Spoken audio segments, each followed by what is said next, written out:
محمود داود کیه؟ گلون دزان محمود داود کیه؟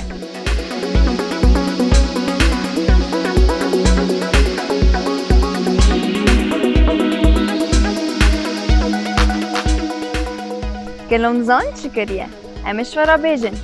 محمود داود خورده کی کرده کلیه که جنواری سال 96 لعمود روجاوای کردستانی هاتیه دنی. تمام انتما شاون ولا؟ افجی بچکانی خوبه تا به مالبات خو کوچ آلمانیا کریه. هرچی تمنک بچوک به پشتاری ورزش فوتبال دبه. The crossing, Dahoud arriving on it brilliantly. It's a fantastic goal. Mahmûd Dahoud's first goal. دست که بنگه آخوا لبوغوسیا منشن گلباق پشت دخه. سال 2014 وی تیمی ده بیاوری که چالاک دخه بده و استا وی تیمی بلند دکه.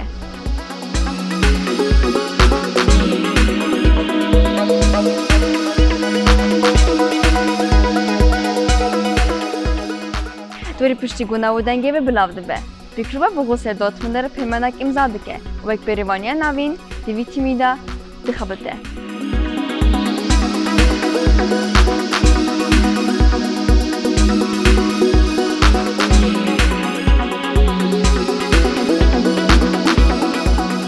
نواجد تیم نتوانی آلمانیا جبو تیم نجاری یا 21 ساله دلیزه.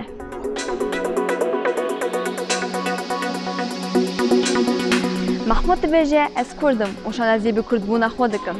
محمود نمونه جوانه که سرکفت کرده.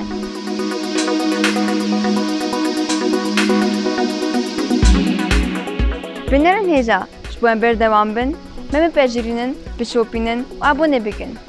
هر بیجن و سرفراز بن.